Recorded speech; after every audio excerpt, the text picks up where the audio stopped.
Mike, Schroeder, and I are going to talk about the size of viable sage-grouse population. And I'm going to start off with 3 or 4 slides, and then Mike is going to be the cleanup hitter here with us.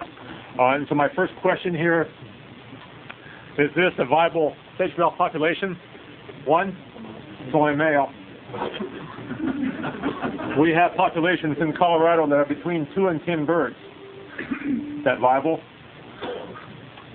And looking just at Colorado data then, these are the northern sage-grouse, and we have estimates for every population that we have in the state. And you can look at those, and there are some things over here. It says decreasing, it says unknown, whatever. And we have populations here less than 100. So the first question is that a viable population? I'm not going to give you the answer. And looking at the Gunnison sage-grouse, different species now. These are all the populations that there are for the Gunnison sage-grouse, including the Monticello, Utah population. Monticello occurs in Utah, it doesn't occur in Colorado. But you can see the various sizes of the population here. We get down to Sims Mesa, we have a couple males and a couple hens. That's it. Is this viable? Not likely. So this gives you some ideas of our concern about viable populations and what is a viable population. One of the important things in viability of a population is linkage.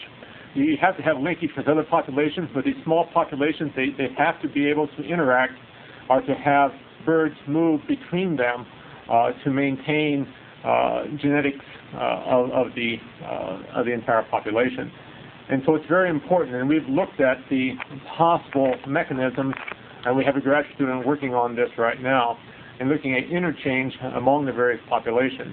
And again, these are just the Gunnison sage-grouse, and there are populations which are completely isolated, Poncha Pass, by less than 50 birds, transplant population, Sims Mesa, 2 to 10 birds is a goner. This population, we don't know if it's going to be a goner or not.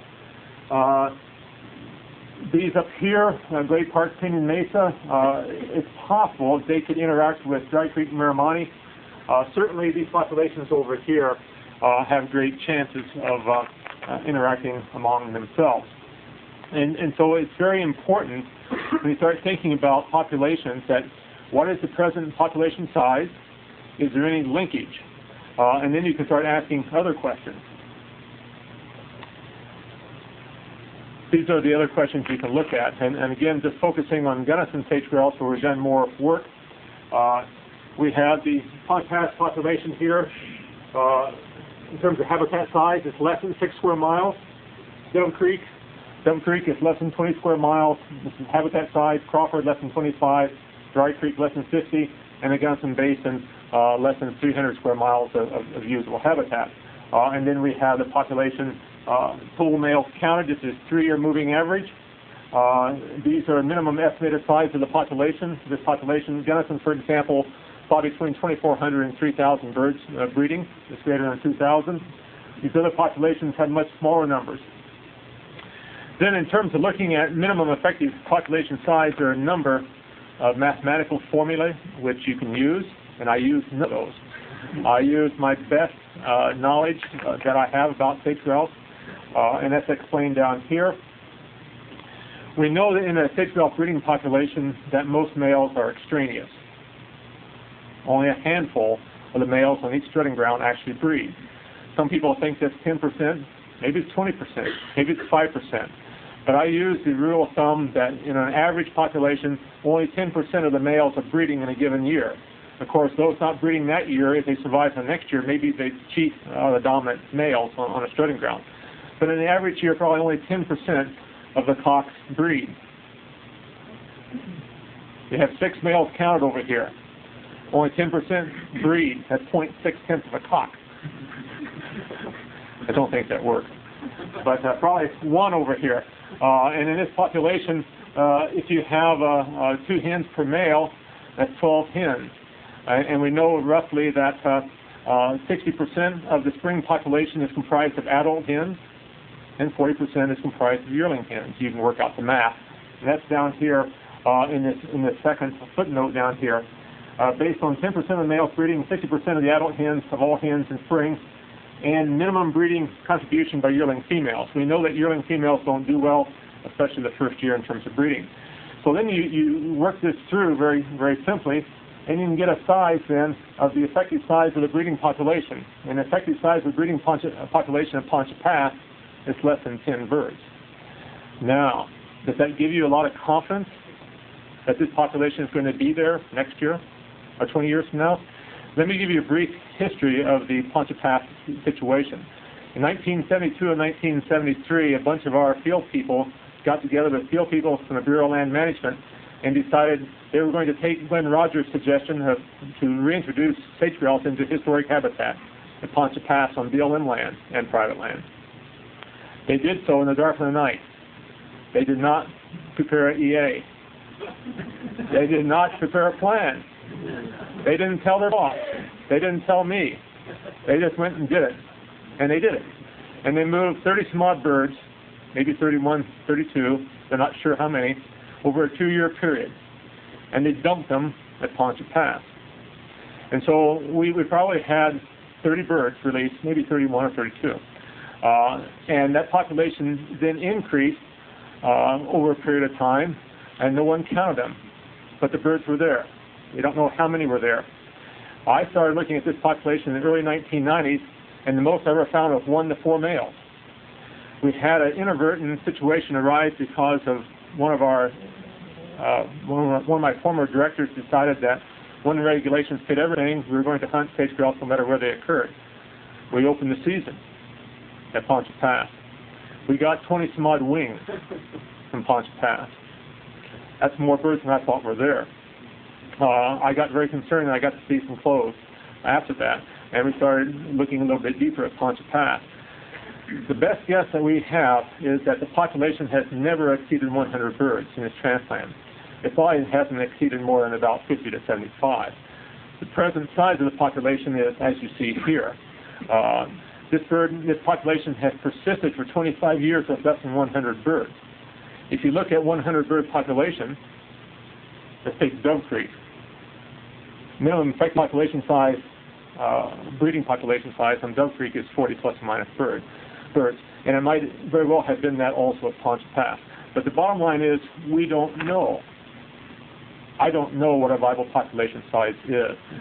We know theoretically, and Mike will talk about the theoretical aspect of it, but there are some great problems, and the sage grouse are teaching us new things. And that should be it. Mike. And we'll answer questions jointly once Mike convinces us of where we are. First of all, I appreciate the opportunity to be here. Those of you who know me know I never get tired of talking about grouse, and we'll probably be up all night doing the same thing. I'm going to introduce you, Mike Schroeder, State of Washington. Okay. But I think it's the concept of a minimum viable population is somewhat nebulous, but I think that without going any further, we can probably all agree that 100 is not what we're going to manage for if we want to be successful in this. Can I go ahead and have the slides? Oh, yeah. Yeah. Oh, the first at the start. Yeah. We got 3 talks in there. In any case, one of the reasons why I'd like to talk a little bit about Washington is because we can use Washington as somewhat of an example. There are a lot of similarities between Washington and other states. There are also a lot of differences. But what makes Washington kind of an interesting opportunity for looking at minimum viable populations is we have so few birds, basically we know them all. And that obviously creates disadvantages because we know right off the bat it's most likely long-term, not necessarily a viable population. But I think it will be useful to take a look at the history of sage grouse within Washington and perhaps get some ideas and maybe some insight into future management, even in other regions. To kind of give you an overview, this situation would apply to much of the western United States. The vast majority of eastern Washington used to consist of various types of shrub steppe habitat, generally dominated by big sagebrush, but with also species such as three-tip sagebrush, and other more grass-dominated habitats. What you don't see here is that, or maybe just get a hint of, is that there's a tremendous amount of variability in native shrub steppe habitat. You get, obviously, the standard big sagebrush mixed with an understory of, a healthy understory of herbaceous cover, things like perennial grasses and forbs. But you also get an incredible amount of diversity of low types of sagebrush, tall types of sagebrush, generally growing in different soil types, different topographies, different moisture, climate regimes. You get wet meadows. You get open areas that have been, even in the past, before human disturbance, were disturbed by various types of animals. And what you get is an incredible mosaic of habitat, even in a natural system. This isn't a natural system. One of the reasons why I show this picture of the habitat in the winter is because you can't see the understory. The reason for doing that is because when you look at big patches of shrub steppe in much of the West, and particularly in states like Washington, there isn't much of an understory, and that's one of the primary problems we're dealing with. Oops. Seems to be okay. Did it come unplugged somewhere? Well, I can tell you about the next slide. The next slide's the wheat field.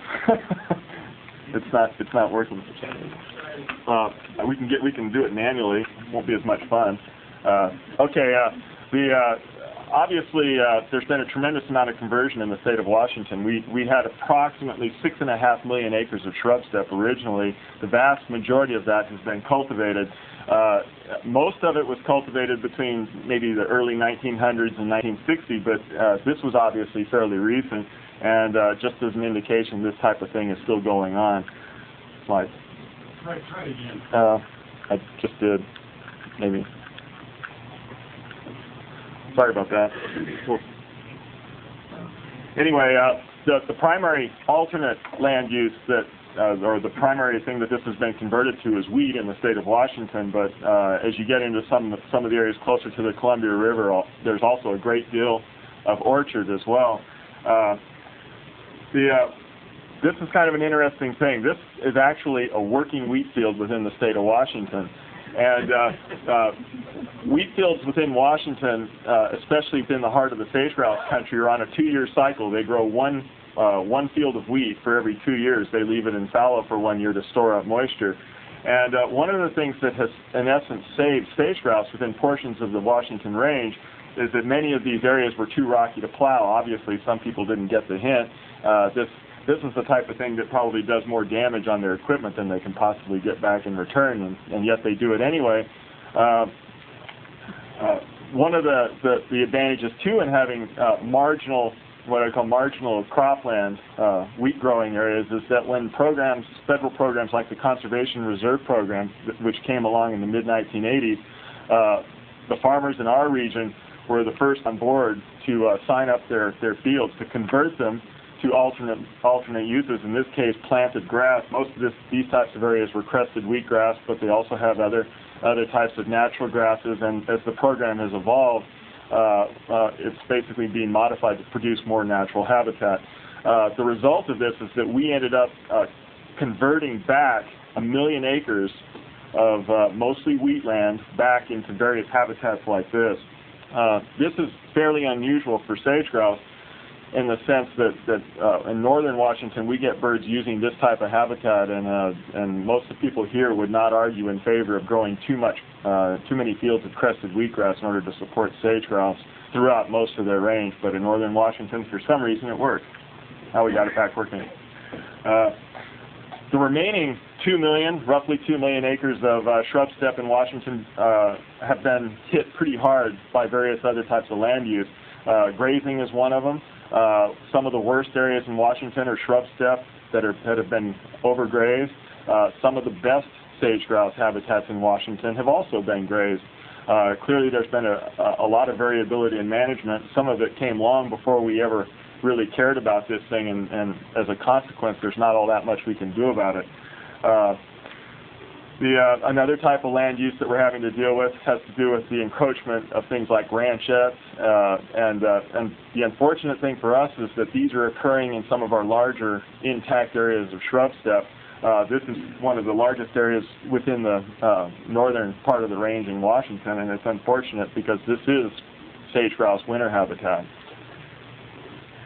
Another ramification of all this work is this is the road system near the heart of sage grouse country in north central Washington. Each one of these is a square mile. This is the road system. Most of these are plowed, graded, fenced on both sides. These are regular farm type roads. This is the heart. This is the heart of the range. Railroad track, and you get an idea of the type of fragmentation we're dealing with in this area. When you put it all together, this is the type of scene you get in Washington. And you end up with a fragmented mix of lots of different alternate sorts of habitat uses. Obviously wheat, there is some CRP in the distance. Most of this is wheat and fallow, and these are the remnant patches of shrub steppe.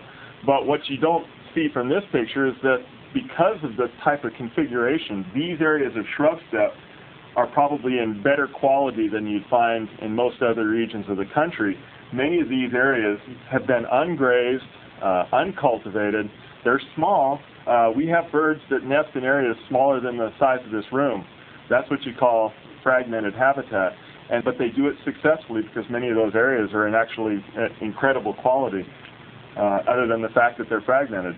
To give you an idea of how these birds have responded to this fragmentation, they haven't responded in ways you might think. It hasn't caused lots of little isolation sort of factors to be going on, but what is happening is these birds are moving longer distances. This is a distribution of the title's over there.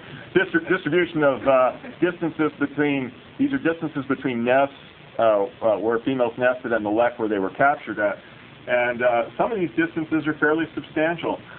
What these birds are doing, they're moving long distances. They're responding to this habitat fragmentation by covering large areas. The fragmentation has not caused what you would normally think might happen in this situation, lots of little isolated clusters of birds.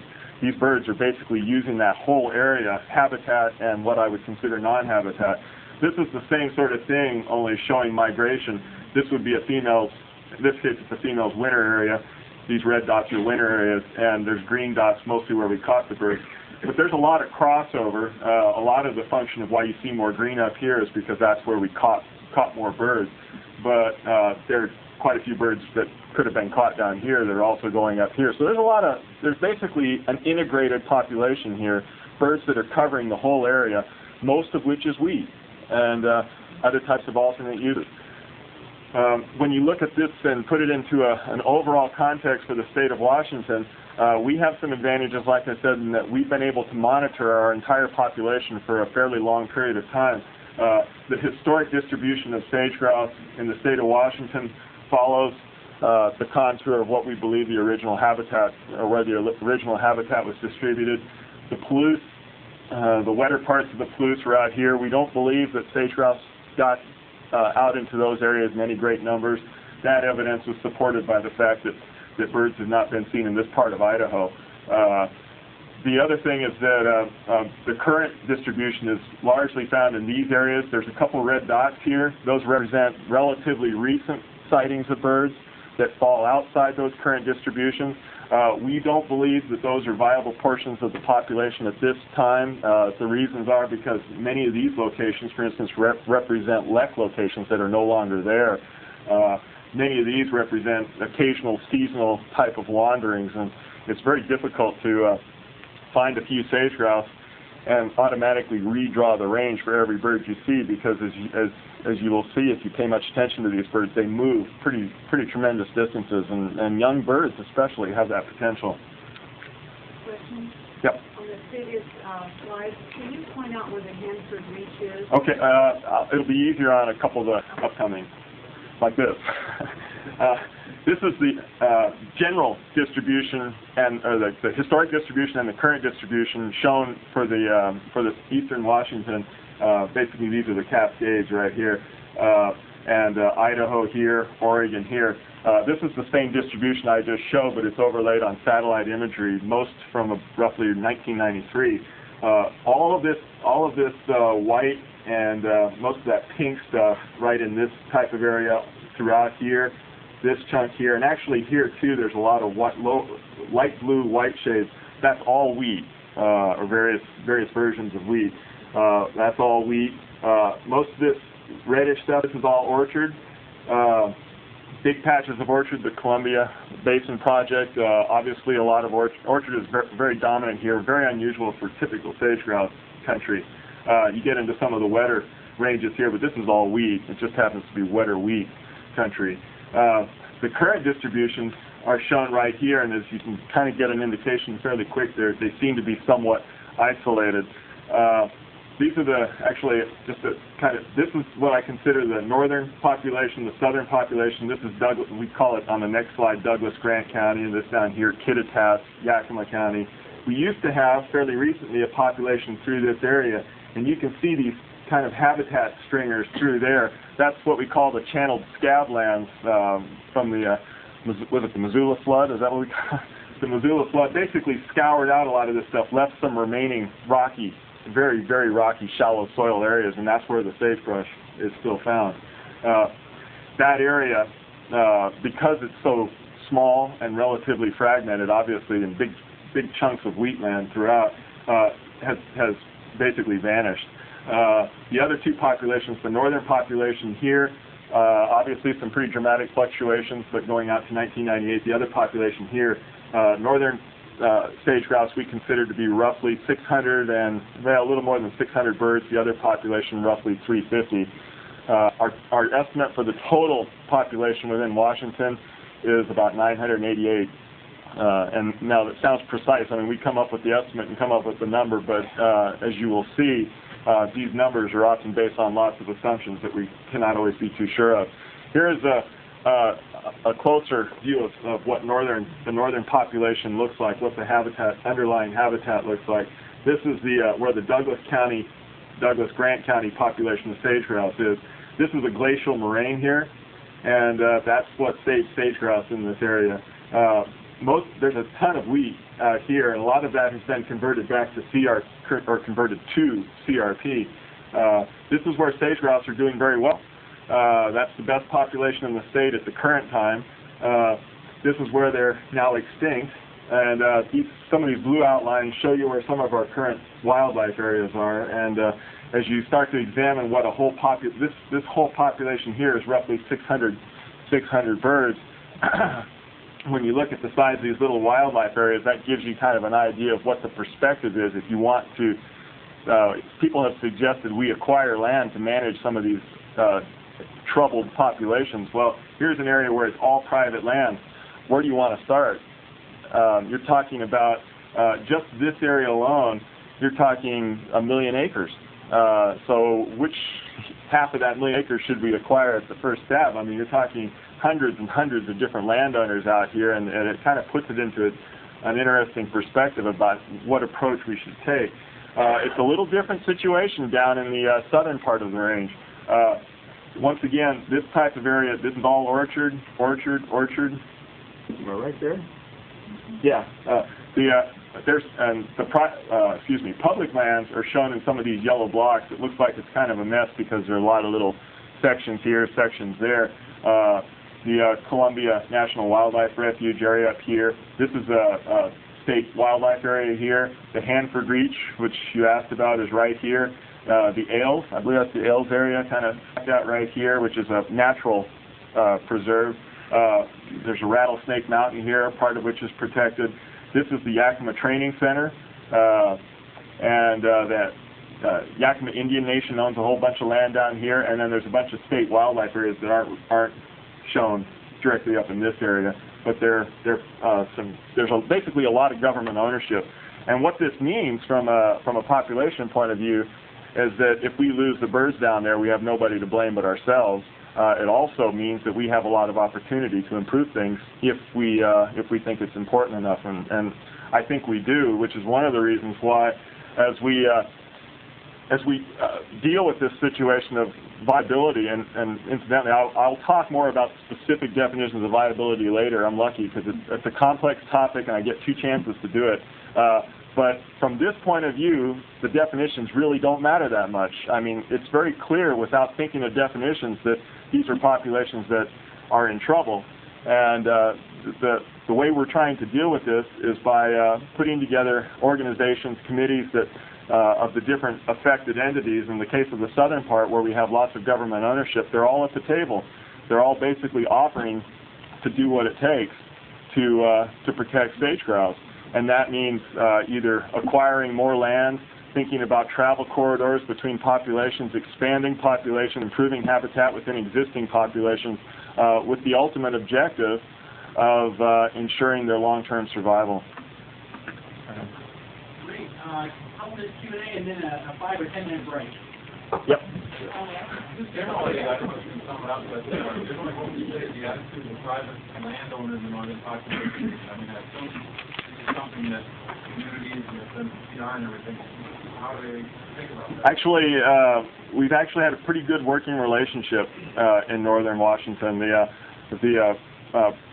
It's pretty clear that it's all private, and yet what we've been able to do is we had some pretty good coordination when it came to dealing with things like the Conservation Reserve Program.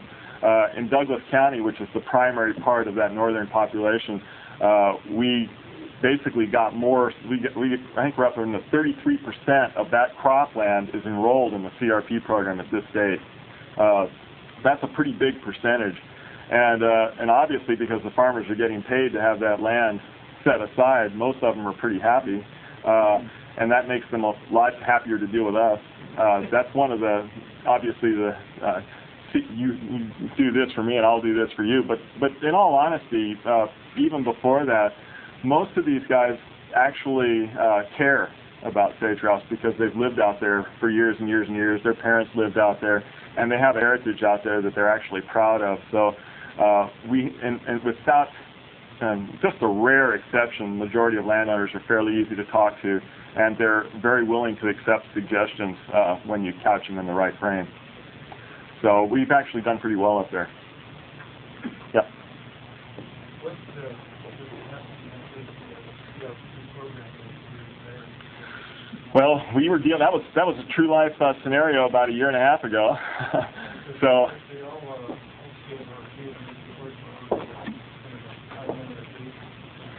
Yeah. Now, the retirement of the CRP program, I mean, that's a hot topic even within our agency because people wonder why we'd even waste our time with it when it's only a temporary program. But in my opinion, the definition of temporary, given the vast changes in the West, is a pretty nebulous concept. And right now, what we're talking about is an extension. We've already extended all that stuff in most cases to 20 years. So it may be temporary, but the longer we keep that stuff in shrub steppe or out of the basically growing wheat, which it didn't do a very good job of anyway, the better off we are. This is land. This is without subsidization. Without being paid, this area would not grow wheat. You don't efficiently grow wheat and these guys will, I've heard them talk, they'll brag about their production, but they'll sum up what they grow in 1 year and they'll say, see, our production, we got so many bushels per acre, and they don't divide by 2, right? And then they say, see, and you're out in the Palouse, you guys only got this.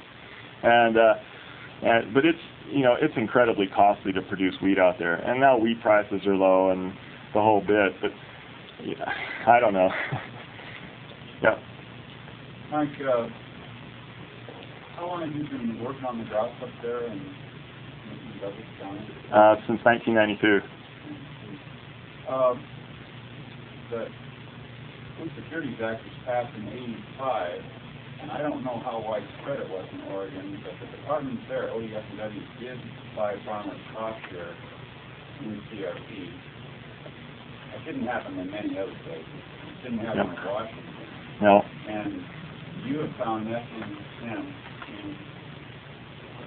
CRP, based on what I've seen when I drive around this place, it's downwind of the existing stage where you've got stage direction of it, maize, fork, coming in. That's the common plan. But is the department buying the cost share now for re-enrolled land we offered it. I can't remember if we're buying it or not, because that was a... You can put it in the native plant mix instead of... Oh, yeah, we really hit that hard. Now, part of the areas, the debate was how much of it should be... I mean, this was the whole CRP issue was really hot, a year and a half ago, and it had to do with how much land should be taken up and replanted.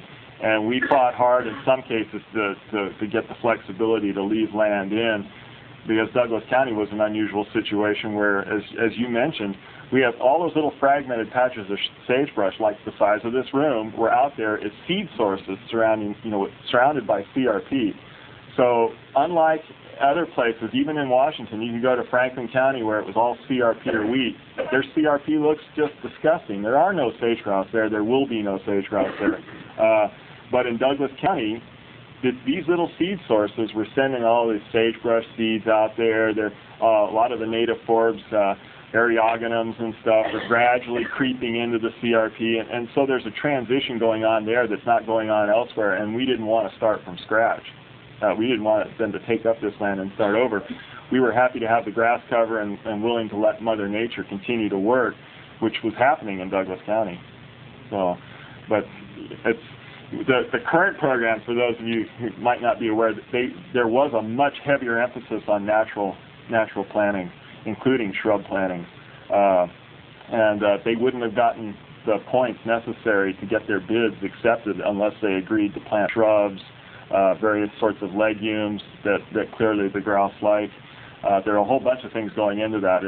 We're not quite sure how it's all going to work, but the idea was a pretty good one.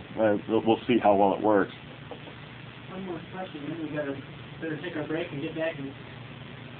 Yep. Can you speak for a minute to the geographic area that you would look at to make a determination of minimum viable populations for the state grouse? That'd probably be better if I did that. I'm going to talk a little more specifically about the concept of a minimum viable population later, and if I forget to mention it, ask it again, because that's a good comment about everything from density to how big your populations need to be, and that's critical stuff. Dr. Braun? I'd like to set the stage for the next time we talk about population viability. I think if we use a rule of thumb of 100 cocks counted in spring, that will be a viable population. 100 cocks counted in spring will translate to someplace between 400 and 500 birds. Is that on one lot? Total for an area. That's an area defined. A geographic unit, it could be a county, it could be a basin. A lot of different things go into geographic areas, but one hunt unit, how you want to define it, if you think about that, then come back and we'll revisit this the next time on population viability. But if you use 100 cocks, that should translate to someplace between 400 and 500 birds alive in the spring. So that's great time. Wait, 5 or 10 minutes and then we'll get back at it.